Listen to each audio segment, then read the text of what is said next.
शोधकर्ता कोरोना के नए वेरिएंट ओमिक्रॉन के बारे में दिन रात एक करके ज्यादा से ज्यादा जानकारी जुटाने की कोशिश कर रहे हैं। स्टडी के जरिए इस वेरिएंट के बारे में नई नई बातें निकलकर सामने आ रही है। अब इस वेरिएंट पर हांगकांग यूनिवर्सिटी की नई स्टडी आई। इस स्टडी के निष्कर्ष ओमिक्रॉन को लेकर चिंता बढ़ाने वाले हैं। हालांकि एक राहत की बात यह है कि इस नए वेरिएंट से लोग गंभीर रूप से बीमार नहीं पड़ रहे। दक्षिण अफ्रीका के डॉक्टर से मिले डेटा पर की गई स्टडी के अनुसार ओमिक्रॉन वेरिएंट डेल्टा और मूल कोविड-19 स्ट्रेन की तुलना में लगभग 70 गुना तेजी से संक्रमित करता है। हालांकि बीमारी की गंभीरता बहुत कम होने की संभावना है।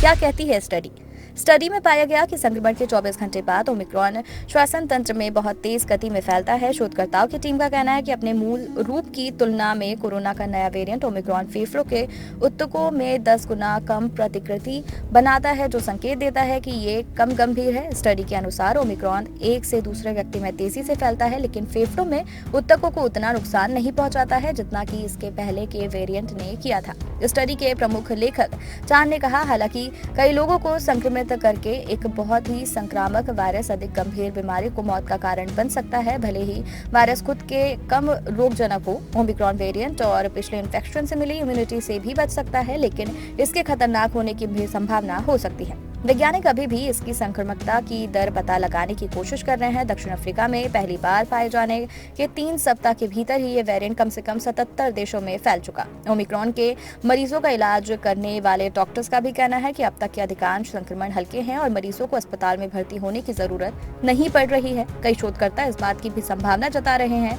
कि ज्यादा म्यूटेट होने वाले वेरिएंट्स अन्य स्ट्रेन को भी जन्म दे सकते हैं। इसकी वजह से महामारी धीरे धीरे कमजोर होकर सीमित रह जाएगी और दुनिया इसके साथ रहना सीख जाएगी। सावधानी है जरूरी। ओमिक्रॉन के शुरुआती डेटा से पता चलता है कि ज्यादा मरीजों को आईसीयू या ऑक्सीजन में भर्ती होने की जरूरत नहीं पड़ी। कुछ लोगों में रीइंफेक्शन के मामले भी पाए गए, जो कि ज्यादा गंभीर नहीं है। हालांकि कई हेल्थ एक्सपर्ट्स और WHO के लोगों ने सावधानी बरतने की सलाह दी है और भीड़ वाली जगहों से दूर रहने, सही तरीके से मास्क लगाने, सफाई का पूरा ख्याल रखने को कहा है।